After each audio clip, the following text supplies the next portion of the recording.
Alors, dans le premier exercice, on vous demande d'abord de calculer la limite d'une fonction. Donc, dans cette fonction, on trouve d'abord la limite de exponentielle moins x. Donc, attention à bien décomposer. On regarde d'abord la limite de moins x. En plus, l'infini, c'est moins l'infini. Et ensuite, du coup, on va regarder la limite de l'exponentielle en moins l'infini. C'est 0. Donc, par composition, la limite de exponentielle de moins x quand x tend vers plus l'infini, c'est 0. Ensuite, on regarde la limite de exponentielle de x en plus l'infini, ça n'a pas de problème, c'est plus l'infini. Donc quand on additionne les deux 0 plus l'infini, ça fait plus l'infini.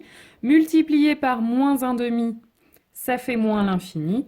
Plus 7 demi, ça fait toujours moins l'infini. Donc la limite de f de x en plus l'infini, c'est moins l'infini.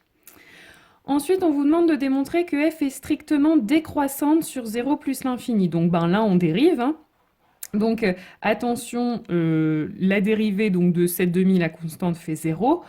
Et ensuite, on dérive l'exponentielle de x et exponentielle de x. Mais attention, quand on dérive exponentielle de moins x, ça va nous faire moins exponentielle de moins x, puisque on ajoute devant l'exponentielle la dérivée de la puissance qui est ici moins x, donc dérivée moins 1. Maintenant qu'on a cette dérivée, on sait que il va falloir donc étudier son signe. On sait que moins 1 demi, c'est négatif. Donc ce qu'il va falloir étudier, c'est le signe de exponentielle de x moins exponentielle de moins x. Mais il faut se rappeler qu'on est sur l'intervalle 0 plus l'infini. Donc sur l'intervalle 0 plus l'infini, exponentielle de x, c'est plus grand que 1. Et à l'inverse, exponentielle de moins x, ça va être plus petit que 1. Donc ce qu'on peut dire, c'est qu'exponentielle de x est plus grand qu'exponentielle de moins x. C'est ce que j'ai noté ici.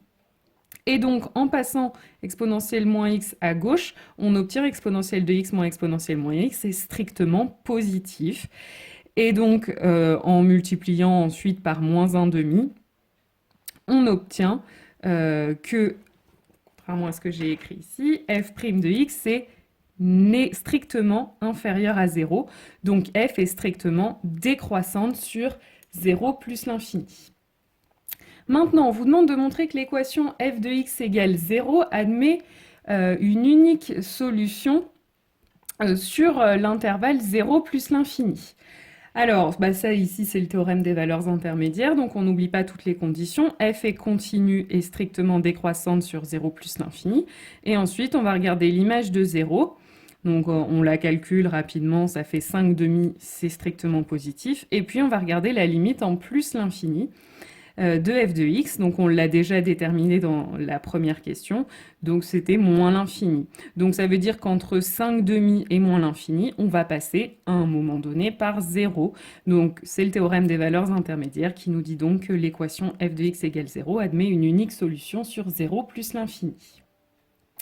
Ensuite, on vous dit, en remarquant que pour tout x réel, f de moins x est égal à f de x. Donc quand on vous dit ça, il faut quand même le vérifier d'abord. Donc on va vérifier que cette remarque marche bien pour commencer. Donc pour tout x dans l'intervalle 0 plus l'infini, on calcule f de moins x. Pardon, ici c'est carrément pour tout x réel. On a donc f de moins x. Je remplace en fait tous les x par des moins x, donc là ça va me donner exponentielle de moins x, et puis ici exponentielle de moins x. Donc évidemment exponentielle de moins x, ça fait exponentielle de x, et donc on retrouve f de x. Donc l'affirmation qu'on nous donnait dans l'énoncé, l'indication qu'on nous donnait dans l'énoncé, on vient de la vérifier. Alors maintenant, en ayant fait cette remarque, on vous dit de justifier que l'équation f de x égale 0 admet exactement deux solutions dans R, et qu'elles sont opposées. Alors, on a déjà vu qu'il y avait une unique solution dans l'intervalle 0 plus l'infini. Évidemment, la deuxième, va falloir la chercher de l'autre côté, c'est-à-dire sur l'intervalle moins l'infini, 0. Donc, je vous le dis ici, on a déjà vu qu'il existe un unique alpha sur l'intervalle 0 plus l'infini tel que f de alpha est égal à 0. C'est la définition de la solution d'une équation. Et donc, ce qu'on peut dire maintenant, c'est que la deuxième solution, logiquement, on va la trouver, logiquement grâce à la remarque qu'on vient de faire, on va la trouver grâce à la première en remarquant que f de moins alpha, d'après notre remarque, c'est égal à f de alpha, et comme f de alpha est égal à 0, f de moins alpha aussi. Et donc, ça veut dire que notre moins alpha, qui lui appartient à l'intervalle moins l'infini 0, hein, c'est l'opposé de alpha qui lui était positif, donc moins alpha est négatif, eh bien c'est une solution de l'équation f de x égale 0. Donc on vient de trouver une deuxième solution, moins alpha est une deuxième solution de l'équation f de x égale 0.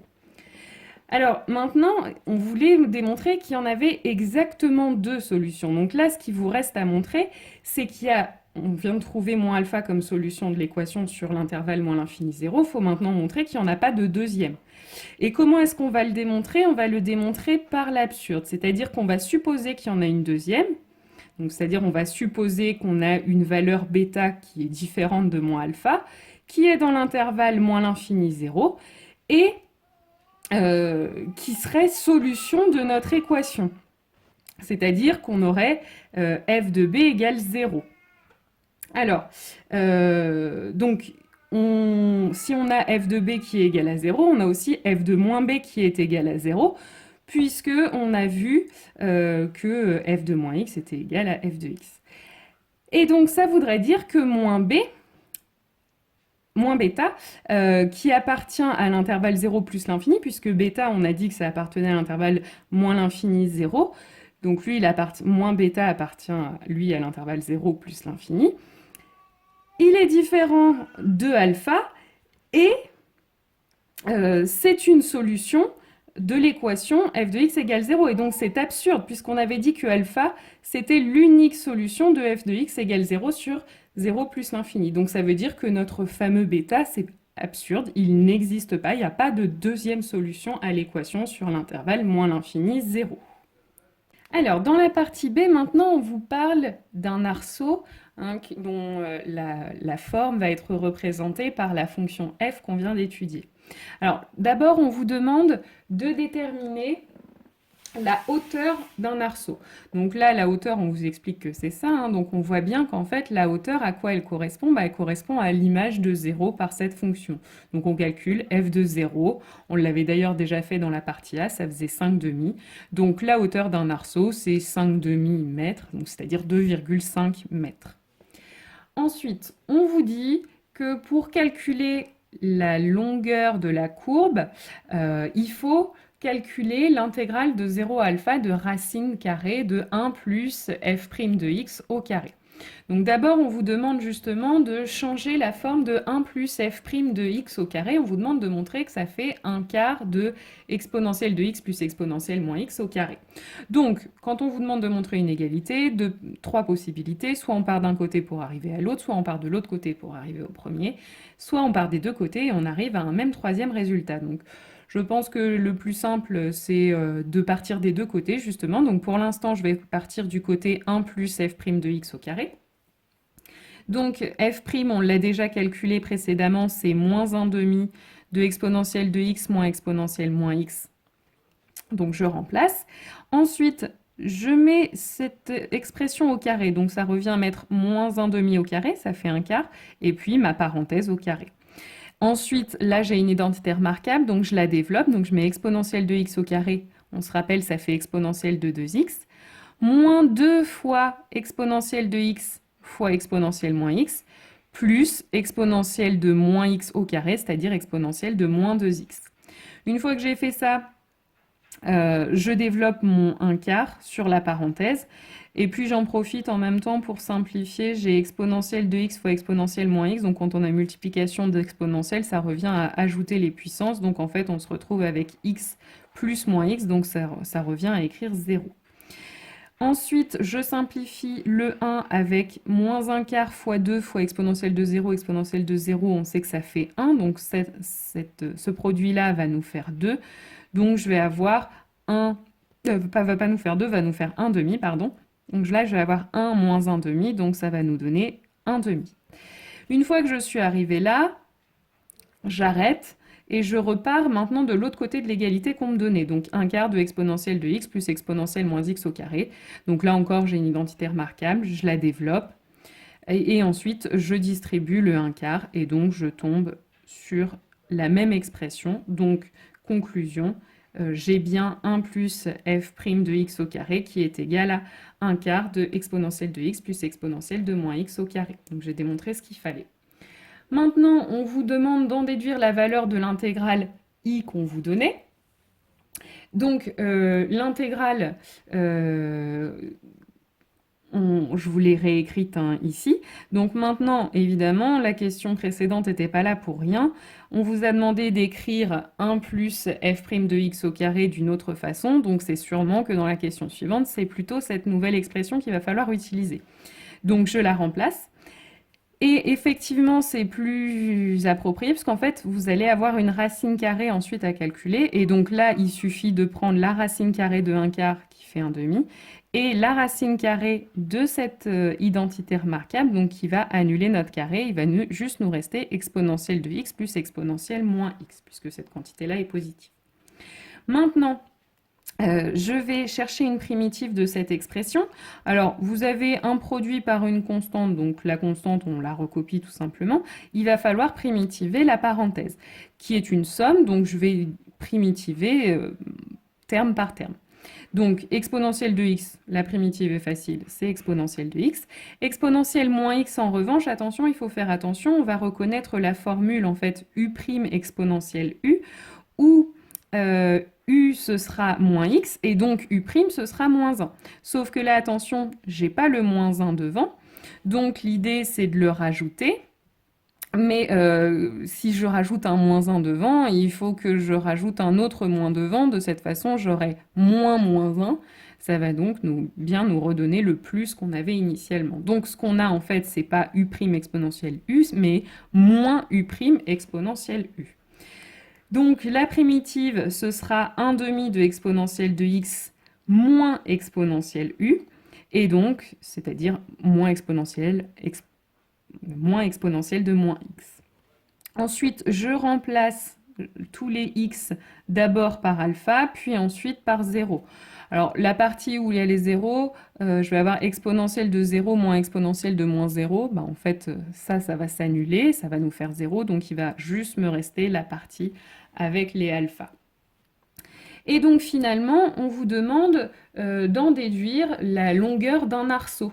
La longueur d'un arceau, ce sera l'intégrale qu'on vous a demandé de calculer, mais cette fois-ci, non plus de 0 à alpha, qui est en fait la valeur qui est là, mais cette fois-ci de moins alpha à alpha. Mais en fait, la longueur qui est là, c'est exactement la même que la longueur qui est là. Donc en fait, la longueur d'un arceau, c'est tout simplement 2 fois l'intégrale de 0 à alpha. Donc 2 fois le résultat qu'on a trouvé ici, c'est-à-dire, tout bêtement, si j'ai un demi ici, je le multiplie par 2, en fait, il suffit d'enlever le coefficient qu'il y a devant, ça va donner exponentielle de x moins exponentielle de moins x. Pour finir, on vous dit qu'avec ces arceaux, on va construire une serre dont on vous avait donné le plan. On vous demande de montrer que la quantité de bâches nécessaire pour recouvrir les façades de la serre, donc cette partie-là est celle du fond, et la formule qu'on vous donne. Alors en fait, pour calculer l'aire d'une façade, en fait, on peut reprendre notre petit schéma de tout à l'heure. L'aire d'une façade, en fait, c'est l'aire sous la courbe qu'on a ici. Donc c'est finalement l'intégrale de la fonction f de moins alpha à alpha. D'accord? C'est ce que je vous ai noté ici. Et on a vu que comme la courbe est symétrique, en fait, ça revient à faire 2 fois l'intégrale de 0 à alpha. Donc ça nous fait 2 fois l'intégrale de 0 à alpha de f de x dx. Et donc la partie nord, ça va être la même chose. Donc ça c'est, pardon, la partie nord c'est ça, la partie sud ça va être la même chose, simplement il faut retirer la porte. Et la porte, on vous dit qu'elle fait 1 mètre sur 2 mètres. Donc il faut retirer une aire de 1 fois 2, c'est-à-dire 2. Donc finalement, quand vous additionnez, vous avez 2 fois cette partie-là, c'est-à-dire 4 fois l'intégrale de 0 à alpha f de x dx, moins l'aire de la porte, donc moins 2. Et ensuite, on vous demande, si on prend comme valeur approchée pour alpha 1,92, on vous demande de déterminer au mètre carré près l'aire totale de bâches plastiques nécessaire. Alors, outre la partie qui correspond aux façades, on va aussi avoir besoin de faire le toit. Mais le toit, qu'est-ce que c'est? En fait, c'est un grand rectangle dont vous allez avoir une des dimensions qui va être celle-ci. On vous dit, hein, vous avez des arceaux 1,50 m entre chaque, donc finalement cette longueur-là va faire 4,50 m. Et pour ce qui est de l'autre dimension du rectangle, en fait, c'est la longueur qui est ici. Et cette longueur qui est là, on l'a calculée dans la partie B. Et donc, on avait trouvé que ça faisait exponentielle de x moins exponentielle de moins x. Donc là, pardon, exponentielle de alpha moins exponentielle de alpha moins exponentielle de moins alpha. Donc c'est cette partie-là que je vous ai indiquée ici. Et donc, pour les façades, il nous reste, on a vu que c'était 4 fois l'intégrale de 0 à alpha de f de x dx, moins 2, donc il nous reste à calculer cette fameuse intégrale. Donc, f, je remplace par son expression, et donc il faut que je détermine une primitive de cette expression. Donc, la primitive d'une constante, c'est toujours cette même constante, mais fois x. Et puis pareil, on a déjà vu comment primitiver cette expression, hein, c'est exponentielle de x moins exponentielle de moins x. Je remplace d'abord les x par alpha, et en fait, en remplaçant ensuite les x par 0, je m'aperçois que 7 demi fois 0, ça fait 0, et puis là, comme tout à l'heure, exponentielle de 0 moins exponentielle de moins 0, ça va s'annuler. Donc en fait, la partie en 0, elle fait 0, donc finalement, l'intégrale, elle va faire seulement ça. Donc finalement, la quantité totale de bâches nécessaire, c'est 4 fois l'intégrale qu'on vient de calculer, donc on a trouvé que ça faisait cette quantité-là, moins 2, plus notre grand rectangle qui sert pour le toit, donc on a dit 4,50 m fois exponentielle de alpha moins exponentielle de moins alpha. En remplaçant tous les alpha par 1,92, on trouve que ça fait environ 42 mètres. Alors, dans l'exercice 2, on vous parle de jeux vidéo dans lequel on peut faire des parties de type A, de type B, et on va s'intéresser à la durée d'une partie. Donc notre première variable aléatoire xa va correspondre à la durée d'une partie de type A et va suivre une loi uniforme, alors que la variable aléatoire xb va correspondre à la durée de temps de jeu d'une partie de type B et va suivre une loi normale. Alors on vous demande d'abord de calculer la durée moyenne d'une partie de type A. Donc qui dit durée moyenne dit espérance. Et donc l'espérance, quand vous avez une variable aléatoire qui suit une loi uniforme, eh bien ça va être la somme des bornes de l'intervalle sur lequel on s'intéresse à la loi. Donc là, c'était une loi uniforme sur l'intervalle 9, 25. Donc on va faire 9 plus 25 divisé par 2. Et ça nous donne donc comme durée moyenne d'une partie de type A, 17 minutes. Ensuite, on vous demande de préciser à l'aide du graphique la durée moyenne d'une partie de type B. Donc on vous donne la courbe de densité de la loi normale qui correspond à la durée d'une partie de type B. Donc notre fameuse loi normale, notre fameuse cloche, et on sait que l'espérance, c'est l'abscisse du sommet de la cloche. Donc ici, 17. Donc même chose, la durée moyenne d'une partie de type B, c'est 17 minutes. Ensuite, on vous demande, quand on choisit au hasard, de manière équiprobable, de choisir un type de jeu, quelle est la probabilité que la durée d'une partie soit inférieure à 20 minutes. Donc là, le premier réflexe, c'est déjà de calculer la probabilité qu'une partie de type A dure moins de 20 minutes. Donc c'est calculer la probabilité que XA soit inférieur ou égal à 20, ou XA suit une loi uniforme. Donc là, qui dit inférieur ou égal à 20, comme on est sur l'intervalle 9-25, ça veut dire que XA est compris entre 9 et 20.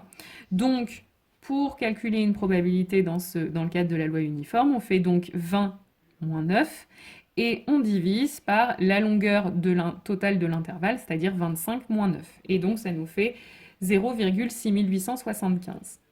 Ensuite, on fait la même chose pour une partie de jeu du type B.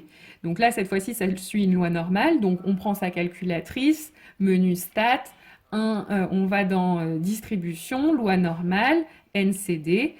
On remplit ensuite lower moins l'infini ou 9 Vous pouvez mettre 9 aussi. Donc moins l'infini, je vous rappelle, hein, on ne met pas moins l'infini, on met moins 10 puissance 99. Et upper, on va mettre 20. On rentre les paramètres, donc sigma 3, puisqu'on vous dit que l'écart type c'est 3, et mu c'est notre espérance, on vient de voir que c'était égal à 17. Et donc on trouve 0,84. Donc maintenant qu'on sait ça, on va représenter on peut représenter notre situation par un arbre. Donc la probabilité de choisir d'abord un type de partie. Donc on a vu que choisir A ou B, c'était équiprobable. Donc 0,5 pour A, 0,5 pour B. Maintenant, si on est tombé sur un jeu de type A, la probabilité qu'il dure moins de 20 minutes, c'est 0,6875. Alors, je n'ai pas mis la probabilité sur la branche dure plus de 20 minutes, parce qu'on s'en fiche en fait. Ça ne va pas nous aider pour la suite. Et puis, je fais la même chose pour une partie de type B, la probabilité qu'elle dure moins de 20 minutes, 0,84, et plus de 20 minutes, je n'ai pas rempli parce qu'on n'en a pas besoin. Mais grâce à cet arbre, ce qu'on peut dire, c'est qu'ensuite, la probabilité qu'une partie dure moins de 20 minutes, ce sera donc 0,5 fois 0,6875 plus 0,5 fois 0,84. Et donc, ça fait environ 0,76. Partie B, encore un petit peu de proba avant d'arriver sur un exercice qui est plutôt en fait des suites. Alors là, on vous parle de succession de parties. Alors, on vous demande de représenter la situation par un arbre, hein, donc AN, c'est l'événement, la énième partie est une partie de type A, BN, la énième partie est une partie de type B. Alors, la probabilité qu'on fasse une énième partie de type A, on vous dit on la note AN. Donc du coup, la probabilité qu'on fasse une partie de type B à la énième partie, ce sera 1 moins AN. Je vous rappelle que la somme des deux probabilités fasse 1. Ensuite, si on a fait une énième partie de type A, on vous explique dans l'énoncé qu'on fera une n plus unième partie de type A avec probabilité 0,8. Et donc, on fera une partie de type B avec probabilité 0,2. Et par contre, si on a fait une énième partie de type B, on fera une n plus unième partie de type B avec probabilité 0,7, c'est ce qu'on vous explique dans l'énoncé, et donc on fera une partie de type A avec probabilité 0,3. Voilà comment on remplit notre arbre. Maintenant, on vous demande de montrer que pour tout entier naturel n supérieur ou égal à 1, on a an plus 1 égale 0,5 à n plus 0,3. Alors, on part de an plus 1 et on se rappelle de ce que ça veut dire an plus 1. An plus 1, qu'est-ce que c'est? En fait, c'est la probabilité de jouer au jeu de type A à la n plus unième partie, c'est-à-dire c'est la probabilité de l'événement an plus 1. Et donc, grâce à notre arbre, on sait que an plus 1, on va calculer sa probabilité en faisant an fois 0,8 plus 1 moins an fois 0,3. Et donc, maintenant, je développe cette parenthèse. Donc, ça va me faire 0,3 moins 0,3 à n. Et puis ensuite, je simplifie. 0,8 à n moins 0,3 à n, ça me fait 0,5 à n plus 0,3. Donc, c'est bien ce qu'on me demandait de trouver. Ensuite, on vous demande de montrer par récurrence que pour tout entier naturel n supérieur ou égal à 1, on a an compris entre 0 et 0,6. Et donc, dans cette question 2, on supposera que A1 est égal à 0,5. Donc, je commence par l'initialisation. Donc, on commence justement par montrer la propriété pour A1, parce que je vous rappelle qu'on vous demande de la montrer seulement pour les entiers naturels supérieurs ou égal à 1, donc le plus petit entier pour lequel on doit démontrer la propriété, c'est A1. Et donc ici, on nous dit que c'est égal à 0,5. 0,5, c'est bien compris entre 0 et 0,6, donc A1 est bien compris entre 0 et 0,6. On a bien montré la propriété au premier rang. Ensuite, hérédité. On suppose que notre propriété est vraie pour un entier naturel K non nul, c'est-à-dire que AK est compris entre 0 et 0,6, et on va montrer que la propriété est vraie au rang AK plus 1, c'est-à-dire que AK plus 1 est compris entre 0 et 0,6. Donc, je pars de ce que j'ai supposé, c'est-à-dire que AK est compris entre 0 et 0,6, et ensuite j'essaye de construire AK plus 1. AK plus 1, on a vu qu'on passe de AN à AN plus 1 en multipliant par 0,5 et en ajoutant 0,3. Donc je commence par multiplier par 0,5 partout. Et ensuite, j'ajoute 0,3. Donc ça me donne 0,5 AK plus 0,3 est compris entre 0,3 et 0,6. Donc là, je reconnais bien mon AK plus 1. Alors, il n'est pas tout à fait compris entre, pour l'instant, 0 et 0,6, mais on sait que 0, c'est inférieur à 0,3, strictement. Donc là, on peut dire qu'effectivement, on a bien notre AK plus 1 qui est compris entre 0 et 0,6. Et donc, c'est ce que je vous ai noté là. Et donc, conclusion, par principe de récurrence, pour tout entier naturel non nul n, AN est compris entre 0 et 0,6. Ensuite, on vous demande de montrer que la suite AN est croissante. Donc, je vous rappelle que pour démontrer qu'une suite est croissante, on va regarder le signe de la soustraction AN plus 1 moins AN. Donc, dans un premier temps, déjà, j'essaye d'expliciter un petit peu ce que c'est. Donc, 0,5... AN plus 1, c'est 0,5 AN plus 0,3, moins AN, que lui, je laisse écrit sous cette forme. Et donc 0,5 AN moins AN, ça va me faire moins 0,5 AN. Et il va me rester mon 0,3. Donc là, maintenant, il faut que j'étudie le signe de cette expression. Alors pour ça, je vais utiliser la question précédente. Je sais que AN, il est compris entre 0 et 0,6. Donc si je multiplie par moins 0,5, attention à retourner les signes, ça me donne moins 0,5 AN est compris entre 0 et moins 0,3. Et ensuite, j'ajoute 0,3, ça me donne donc moins 0,5 AN plus 0,3 est compris entre 0,3 et 0. Et donc, on a bien une quantité, cette quantité-là qu'on avait ici, hein, qui est positive. C'est-à-dire que cette quantité-là, hein, c'était AN plus 1 moins AN. Donc, ce qu'on peut dire, c'est que AN plus 1 moins AN est positif, donc la suite est croissante. Alors maintenant, on vous demande de montrer que la suite AN converge et de préciser sa limite. Donc là, on vient de démontrer que AN était croissante. En plus, elle est majorée puisqu'on l'avait vu dans la question petit a. Hein, AN était inférieur ou égal à 0,6, donc c'est majoré par 0,6, donc elle est convergente. Maintenant, il va falloir déterminer sa limite. Alors attention à pas me dire elle est majorée par 0,6, donc elle converge vers 0,6. Non. Là, ce qu'on va faire, c'est qu'on sait qu'elle converge. Donc on va noter petit l sa limite. Et on va essayer de déterminer cette limite.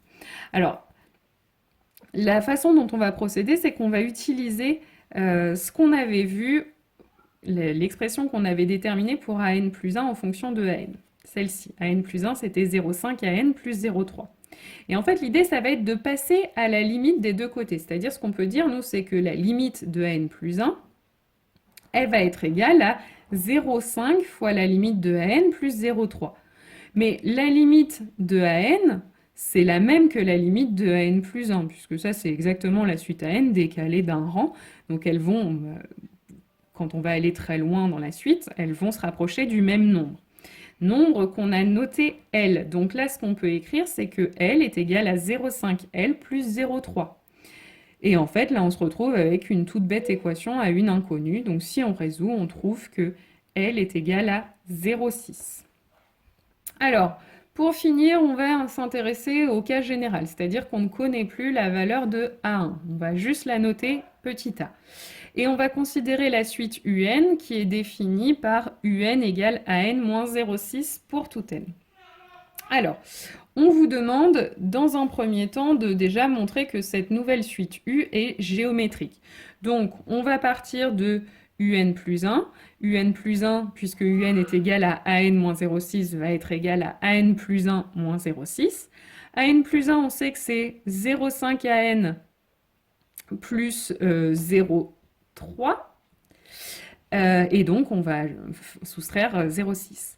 Donc, maintenant, je remplace AN, je sais que UN, c'est AN moins 0,6. Donc, AN, ça va être UN plus 0,6. Donc, je développe. Ça va me donner 0,5 UN plus 0,3 plus 0,3 moins 0,6. Et donc, quand je simplifie, il va juste me rester 0,5 AN. 0,5 UN, pardon.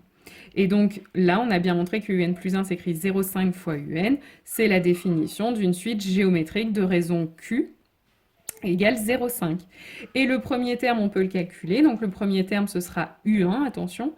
Et ce sera donc égal à A1 moins 0,6. A1, je vous rappelle que dans cette question, on ne le connaît plus, on l'a juste appelé petit a. Donc ça va nous faire petit a moins 0,6.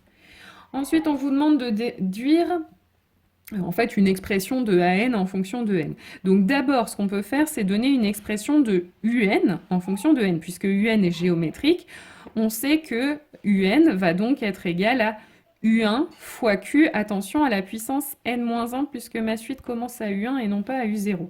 Donc U1, on a dit que c'était A-0,6, fois Q, donc fois 0,5 à la puissance n-1. Et ensuite, on sait que AN, c'est UN plus 0,6. Donc, UN, on vient de donner son expression, A-0,6 fois 0,5 à la puissance n-1, plus 0,6, ça c'est l'expression de AN. Ensuite, on vous demande de déterminer la limite de AN et de dire si cette limite dépend effectivement de A.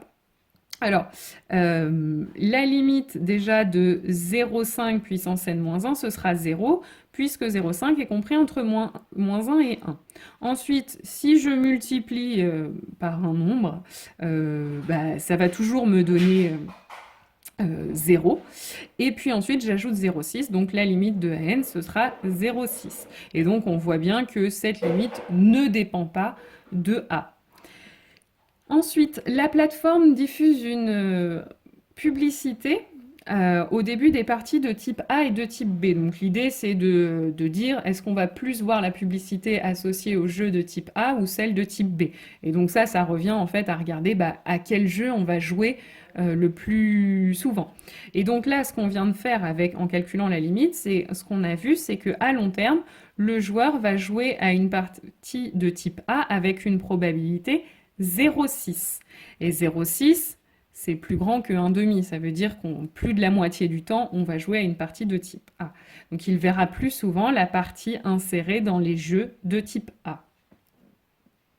Alors, ensuite, exercice 3, le vrai-faux. Donc vous avez sûrement déjà reconnu quelques questions, puisque je vous en avais déjà posé dans certains devoirs. Donc première question, on vous demande vrai ou faux, est-ce que dans l'ensemble C des nombres complexes, on considère une équation du second degré, et on vous demande est-ce que les solutions, les points images des solutions de cette équation avec en plus le point qui est l'origine du repère, est-ce que ces trois points forment un triangle équilatéral? Donc, on vous dit que oui, est-ce que c'est vrai ou est-ce que c'est faux? Alors, on résout d'abord notre équation du second degré en calculant delta. Donc là, on trouve un delta qui fait moins 4, qui est négatif. Donc ça veut dire que notre équation a deux solutions complexes qui vont être 2 racine de 3 moins i racine de l'opposé de moins 4, donc 4, sur 2 fois a, donc sur 2 fois 1. C'est-à-dire ça fait racine de 3 moins i. La deuxième solution étant le conjugué, on l'avait vu dans le cours sur les complexes, de la première. Donc ça va nous donner racine de 3 plus i. Si vous utilisez la formule de départ en changeant le moins en plus, on trouve la même chose, heureusement. Donc on a nos deux solutions qui vont correspondre aux affixes d'un point A et d'un point B. Donc maintenant, ce qu'on va faire pour montrer que le triangle est équilatéral, enfin le vérifier en tout cas, on va calculer la longueur des trois côtés. Donc le premier côté du triangle, la longueur OA. Par définition, c'est en fait le module de l'affixe du point A, c'est-à-dire racine carrée de racine de 3 au carré plus moins 1, sa partie imaginaire, au carré. Et donc ça fait 2. Même chose pour la longueur OB, on prend le module du point B cette fois-ci. On se rappelle que le point B, en fait, c'est le conjugué l'affixe du point B, c'est le conjugué de l'affixe du point A. Et donc, leurs modules, le module d'un nombre et de son conjugué sont égaux. Donc là, ce sera égal au module de ZA, et donc ce sera égal à 2, puisqu'on vient de le calculer. Si vous le calculez en calculant directement le module de racine de 3 plus i, on trouve 2 aussi. Et enfin, la longueur AB, ce sera le module de ZA moins ZB. Donc ZA, racine de 3 moins i. Attention, ZB, c'est racine de 3 plus i, donc quand je le soustrais, ça va me donner moins racine de 3 moins i. Et donc, quand on simplifie tout ça, ça nous fait en fait module de moins 2i. Module de moins 2i, c'est 2. Donc, on a bien trois côtés qui font la même longueur, donc le triangle est équilatéral et l'affirmation est vraie. Ensuite, on vous dit, deuxième affirmation, U, c'est le nombre complexe racine de 3 plus i. Et on note U bar son conjugué. On vous demande si U puissance 2019 plus U bar puissance 2019 est égal à 2 puissance 2019. Donc là, quand on a des puissances comme ça énormes, l'idée, c'est de passer évidemment par la forme exponentielle, puisque c'est beaucoup plus facile de regarder les puissances d'un produit que d'une somme. Donc, on va passer par la forme exponentielle. Donc, le module de u, on l'a déjà vu tout à l'heure, hein, racine de 3 plus i, son module, on a vu que c'était 2. Donc, je factorise par le module. Ça me fait racine de 3 sur 2 plus 1 demi de i. On reconnaît le cosinus et le sinus de pi sur 6. Donc finalement, la forme exponentielle de u, ce sera 2 exponentielles de i pi sur 6. Maintenant que je connais la forme exponentielle de u, je vais pouvoir calculer la forme exponentielle de u puissance 2019. Donc ça va être 2 exponentielles de i pi sur 6, le tout puissance 2019. Et donc ça revient à prendre 2 à la puissance 2019 et exponentielle de i pi sur 6 à la puissance 2019. Et donc pour mettre l'exponentielle à la puissance 2019, il suffit de multiplier i pi sur 6 par 2019. On multiplie les puissances. Donc voilà ce que ça nous donne. Maintenant, ça, c'est encore une fraction qui est bien compliquée, qu'on peut simplifier, puisque je vous rappelle que, en fait, 2019 pi sur 6, ce nombre-là, si je le place sur le cercle trigonométrique, ça veut dire qu'on a fait un certain nombre de tours complets de cercle avant de pouvoir placer mon 2019 pi. Donc là, l'idée, c'est d'enlever tous ces tours de cercle complets, c'est-à-dire autant de multiples de 2pi qu'on peut. Et donc là, si je décompose mon 2019 pi, en fait, je m'aperçois que c'est 3 pi plus 2 fois 6 fois 168 pi. Autrement dit, donc là, vous avez, en fait, si on simplifie un peu notre fraction, là, notre 3 pi sur 6, on peut le simplifier en pi sur 2. Et puis là, le 6, je simplifie en haut en bas. Il va me rester en fait seulement 2 fois 168 pi, c'est-à-dire qu'on a ici 168 tours de cercle qui ne servent pas à grand-chose, on peut les enlever. La valeur de l'exponentielle ne changera pas. Et donc, ça va nous donner exponentielle de i pi sur 2. Or, i pi sur 2, je vous rappelle, hein, si on place ça sur un cercle, pi sur 2, ça va être ici. Et puis, le fait que vous ayez une exponentielle sans rien devant, c'est comme si vous aviez en fait un petit 1, c'est-à-dire un module 1. Donc là, en fait, ça veut dire que notre complexe va se placer là et la longueur qui est là, c'est 1. Donc finalement, ça veut dire que le complexe qui correspond à exponentielle de i pi sur 2, c'est tout simplement, qu'est-ce qui se passe ici? C'est, pardon, pi sur 2, c'est là. Autant pour moi. Et donc le complexe qui se place ici, c'est i. Donc là, le exponentiel de i pi sur 2, ça va être égal à i. Donc là, vous allez avoir u puissance 2019 qui est en fait 2 puissance 2019 fois i. Et ensuite, u bar puissance 2019, c'est la même chose que u puissance 2019 bar, c'est-à-dire, on vient de voir 2 puissance 2019 i bar. Et donc le conjugué de ce nombre complexe, ce sera moins 2019 i. Et donc maintenant, j'ai plus qu'à additionner ces deux quantités-là, et donc elles sont opposées l'une de l'autre. Quand je les additionne, ça fait 0. Donc ce n'était pas le résultat annoncé, donc l'affirmation est fausse. Maintenant, on sort des complexes, on repasse aux fonctions. On vous donne une fonction fn qui est x exponentielle de moins nx plus 1 et on vous affirme que toutes les fonctions fn admettent un maximum. Donc pour répondre à cette question, maximum, on pense aux variations hein, et donc à la dérivée. Donc on calcule la dérivée de fn.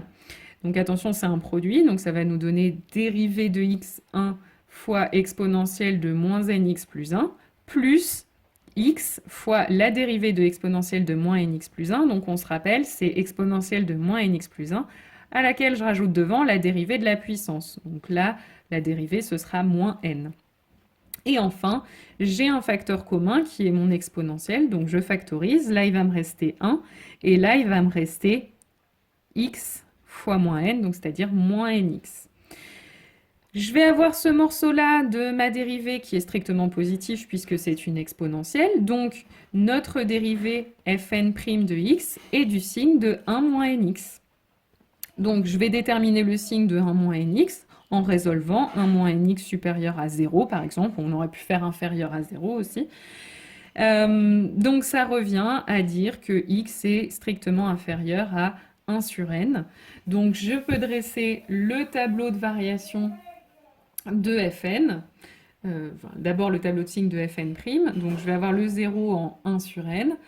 Avant, ce sera positif, hein, puisque c'est ce qu'on avait trouvé en résolvant notre inéquation. Notre 1 moins nx était positif quand x est inférieur à 1 sur n, donc le plus il est là, et moins ici. Donc vous avez une fonction qui est croissante puis décroissante, donc elle va atteindre un maximum ici, l'affirmation est donc vraie. Alors, l'affirmation 4, toujours des fonctions, vous avez f de x qui est égal à cosinus x exponentielle de moins x. On vous affirme que la courbe représentative de cette fonction admet une asymptote en plus l'infini. Donc, qui dit asymptote dit limite. Donc, on va calculer la limite de cette fonction en plus l'infini. Mais on a un morceau qui nous gêne, c'est la fonction cosinus x, dont on ne connaît pas de limite.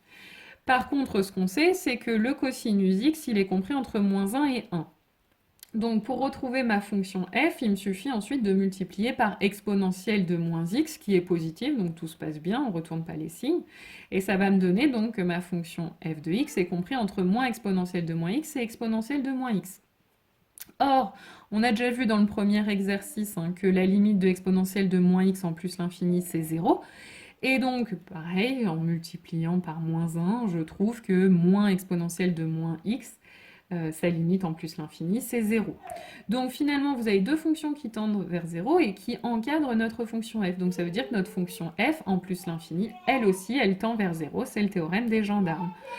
Donc si votre fonction f a une limite finie en plus l'infini, c'est qu'elle admet une asymptote horizontale, on peut même préciser, d'équation y égale 0 en plus l'infini, donc l'affirmation est vraie. Enfin, dernière affirmation, il s'agissait d'un algorithme. Donc vous avez un algorithme qui contient une boucle tant que. Donc votre algorithme va tourner tant que 2 puissance i sera inférieur ou égal à a. Et donc quand 2 puissance i sera strictement plus grand que a, on s'arrête. Donc à la fin de l'algorithme, 2 puissance i sera strictement plus grand que a.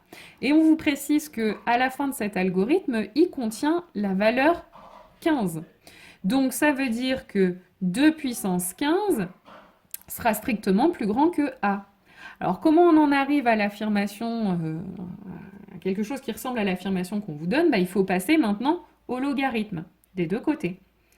Et en fait, ce logarithme-là, ln de 2 puissance 15, vous vous rappelez que quand vous avez une puissance à l'intérieur d'un logarithme, vous pouvez la passer en facteur devant. Donc ça nous donne 15 ln de 2, strictement plus grand à ln de a. Ce qui est contraire à l'affirmation qu'on vous donnait, puisque dans l'affirmation, on vous disait que 15 ln de 2 était inférieur ou égal à ln de a. Donc là, ça contredit l'affirmation est donc fausse. Enfin, dernier exercice, l'exercice 4 sur la géométrie. Alors vous avez un cube, on vous demande dans la partie A juste des constructions géométriques sans justification. Alors on va quand même les expliquer un petit peu. Donc on vous dit que le plan FHK coupe la droite AE en un point qu'on note M. Et on vous demande de construire le point M. Donc l'idée c'est que votre droite AE, donc je l'ai prolongé, et donc il faut chercher un point d'intersection avec cette droite. Donc l'idée c'est d'aller chercher des droites qui sont dans le plan FHK, qui vont nous permettre de trouver ce fameux point d'intersection entre la droite et le plan. Et donc l'idée là c'est d'utiliser la droite HK, qui est donc dans notre plan. Et donc si je la prolonge, vous voyez que la droite AE et la droite HK, elles sont dans un même plan. Donc si je les prolonge, leur point d'intersection, ce sera également le point d'intersection entre la droite et le plan. Donc voilà pour la première construction. Ensuite, on vous demande de construire la section du cube par le plan P. Le plan P, ce qu'on vous dit, c'est qu'il passe par I. Donc déjà, vous pouvez commencer votre section ici. Et ensuite, on vous dit que le plan P, il est parallèle au plan FHK.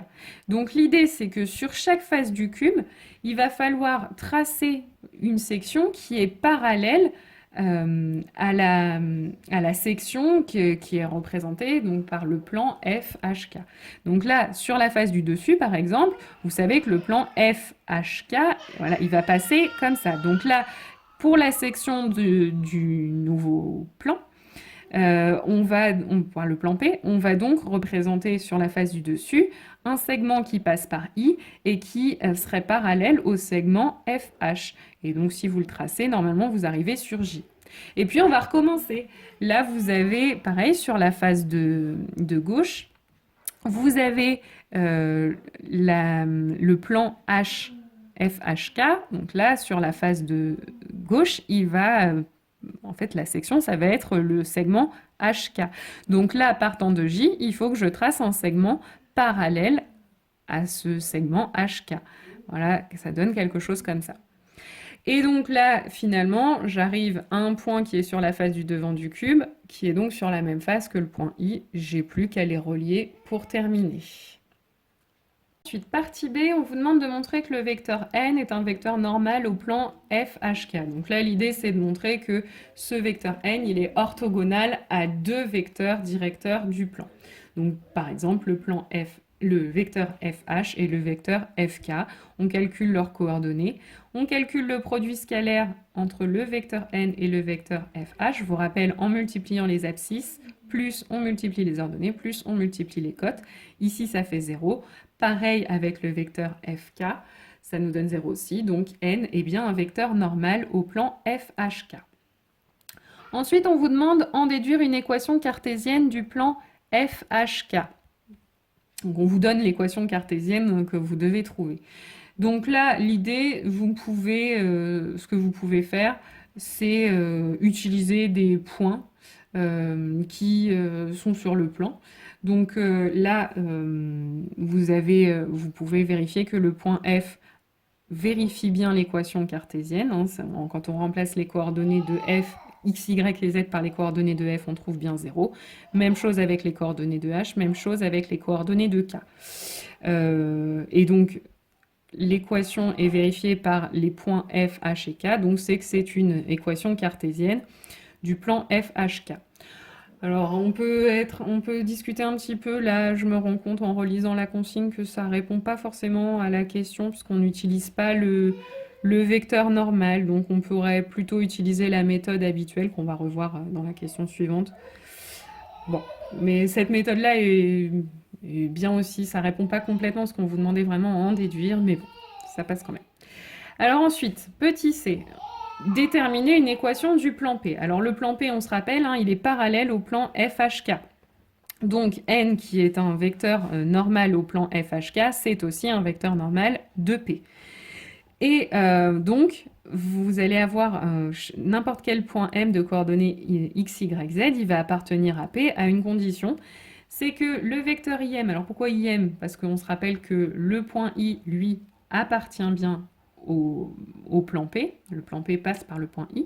Donc, le vecteur qui passe par un point du plan et donc un deuxième point appartiendrait à ce plan. Si et seulement si, donc le vecteur IM et le vecteur normal N sont orthogonaux. Et donc, dire que ces deux vecteurs sont orthogonaux, j'ai bien pris soin de calculer les coordonnées de IM. Hein. Donc, le point I, hein, ses coordonnées, c'est 1 demi 0, 1. Donc ça nous donne ses coordonnées pour IM. Je fais le produit scalaire et ce produit scalaire doit être égal à 0. On développe, on réduit, on obtient une équation qui est une équation cartésienne du plan P. On vous demande de calculer les coordonnées du point M', point d'intersection du plan P et de la droite AE. Donc pour déterminer les coordonnées du point d'intersection entre une droite et un plan, on va déjà déterminer une représentation paramétrique de la droite, donc de la droite AE. Donc je prends un vecteur directeur et un point. Donc là, j'ai choisi dans ma représentation paramétrique le point A, c'était le plus simple, coordonnées 0, 0, 0. Donc on obtient cette représentation paramétrique. Et le plan P, on a vu qu'il avait cette équation. Donc maintenant, je remplace dans la troisième ligne x par 0, y par 0 et z par t. Et donc, ça me donne une équation à une inconnue qui est là. Équation qui, quand je la résous, elle est très facile, hein, ça nous donne t égale 1 tiers. Donc, je reporte dans les lignes du dessus. En fait, il n'y a que dans la ligne de Z. Z est égal à 1 tiers. Et donc, M' a pour coordonnées 0, 0, 1 tiers. Enfin, on vous parle d'une droite delta. Donc la droite delta qui passe par le point E et qui est orthogonale au plan P. Donc on vous demande d'abord une représentation paramétrique de la droite delta. Donc la droite delta, elle est orthogonale au plan P. Donc ça veut dire que le vecteur n qui est normal au plan P, c'est donc un vecteur directeur de delta. Donc en prenant ce vecteur n comme vecteur directeur et puis toujours le point E comme point dans la représentation paramétrique, point E qui a pour coordonnées 0, 0, 1, on obtient cette représentation paramétrique de la droite. Ensuite, on vous demande de calculer les coordonnées du point L, intersection de la droite delta et du plan ABC. Donc comme tout à l'heure, on utilise la représentation paramétrique qu'on vient de déterminer et on va avoir besoin d'une équation du plan ABC. Bon, si on regarde notre figure, le plan ABC, en fait, c'est le dessous de notre cube, c'est la face du dessous. Mais en fait, ce plan, il est caractérisé par quoi? Tous les points qui sont dedans vont avoir une cote nulle. Donc vous pouvez très bien déterminer l'équation cartésienne comme on le fait d'habitude en cherchant un vecteur normal. Donc pareil, un vecteur normal de ce plan-là, c'est pas très difficile à trouver, hein. Vous pouvez prendre le vecteur AE et puis refaire le même travail qu'on a déjà fait pour déterminer l'équation cartésienne à l'aide du vecteur normal. Mais franchement, là, c'était vraiment pas nécessaire. Pour ce plan-là, vous pouviez écrire directement que son équation, c'était z égale 0. Et on résout, encore une fois, un système. Alors, juste attention, cette fois-ci, le système, si vous regardez comment il est formé, on va remplacer, pas dans la représentation, pas dans l'équation du plan, mais on va plutôt remplacer dans la ligne Z. On va remplacer le Z par 0 et on va pouvoir ensuite déterminer le paramètre S, puisqu'on a une équation à une inconnue, donc S égale 1 tiers. Et donc en reportant dans la ligne X et dans la ligne Y, j'ai 4 fois S, donc 4 tiers pour X et pour Y. Donc L a pour coordonnées 4 tiers, 0. Ensuite, on vous demande de tracer justement la droite delta. Alors la droite delta, on savait déjà qu'elle passait par E, il n'y a plus qu'à placer le point L. Alors le point L, on sait qu'il a pour coordonnées 4 tiers, 0. Donc sur la ligne des abscisses, on sait que AB ça fait 1. Donc en fait en prenant 1 tiers, 2 tiers, 3 tiers, 4 tiers sur l'axe des abscisses, on arrive ici. Ensuite, on sait qu'on doit prendre 4 tiers, pareil, sur l'axe des ordonnées. Donc, on se déplace parallèlement à l'axe des ordonnées, et donc on doit reporter 4 tiers de cette longueur. Donc, même chose, 1 tiers, 2 tiers, et on arrive, donc là, si je les reporte, hein, les tiers, ils sont là, 1 tiers, 2 tiers, 3 tiers, 4 tiers, on arrive ici, et puis code 0, donc on ne bouge plus. Et donc le point L se place ici, on n'a plus qu'à relier E et le point L pour tracer la droite delta. Et enfin, dernière question, on vous demande, les droites delta et BF sont-elles séquentes?